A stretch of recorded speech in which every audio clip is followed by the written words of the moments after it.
चला तर आज बनवूया वाटाणा आणि बटाट्याचे कोफ्ते।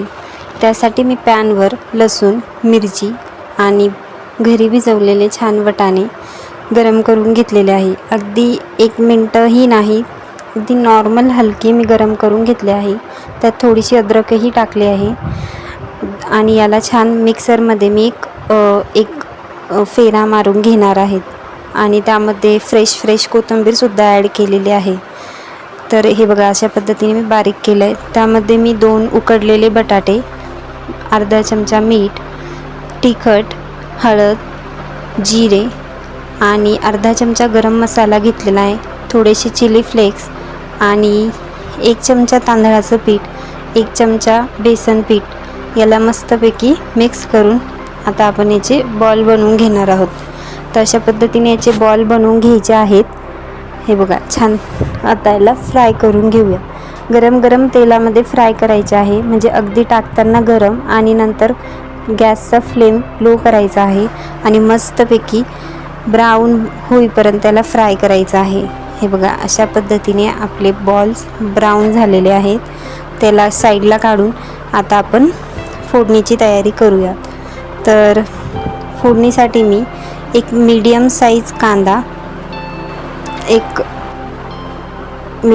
कांदा फ्राय करून घेतलेला आहे आणि 1 टमॅटो त्यामध्ये टाकलेला आहे मी, एक रेड टमॅटो यालाही छान फ्राय करून घ्यायचं आहे।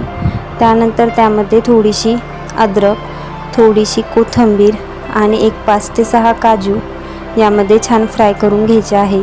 काजूने कसं एक छान टेस्ट येते, त्यामुळे मी काजू घेतले आणि अगदी हॉटेलसारखी भाजी व्हावी म्हणून मी त्यामध्ये सगळं छान पद्धतीने तशीच पेस्ट बनवत आहे आणि वरतून थोडासा लसूण टाकला आहे आणि याची छान फाईन पेस्ट बनवली आहे।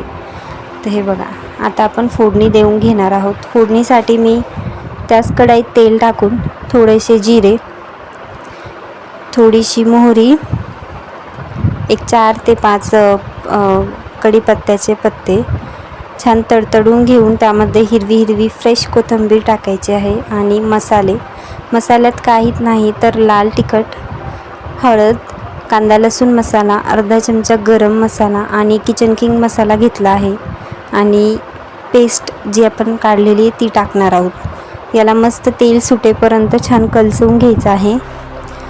तेल सुटलं की हे बघा, आता आपलं तेल सुटलेलं आहे, छान मस्त तेल। तर यामध्ये आपल्यानुसार जेवढं तुम्हाला पाणी हवं आहे, घट्ट भाजी हवी आहेत तेवढं तुम्ही पाणी ॲड करायचं आहे। मला अगदी हॉटेलसारखी भाजी बनवायची म्हणून मी जास्त पाणी ॲड केलं नाही, थोडंच केलं आहे आणि ही 2 जणांची भाजी मी बनवते आहे। सो यामध्ये आता आपण ते बॉल्स सोडायचे आहेत। गरम उकळत्या भाजीमध्ये ते बॉल सोडून अगदी 2 मिनिटापेक्षा कमी शिजवलं तरी चालेल, कारण आपल्याला बटाटा माहिती आहे की उकडलेला बटाटा आहे लगेच वितळणार, म्हणून अगदी 2 मिनटं त्यात मिक्स होऊपर्यंत, 2 मिनटंही खूप झाले, 1 मिनटं छान उकळी फुटू द्यायची आहे ते बॉल टाकल्यानंतर आणि मस्तपैकी हिरवी कोथिंबीर टाकून मस्तपैकी भाजी झालेली आहे। कोफ्ते आवडले असेल तर लाईक, शेअर आणि सबस्क्राईब करा।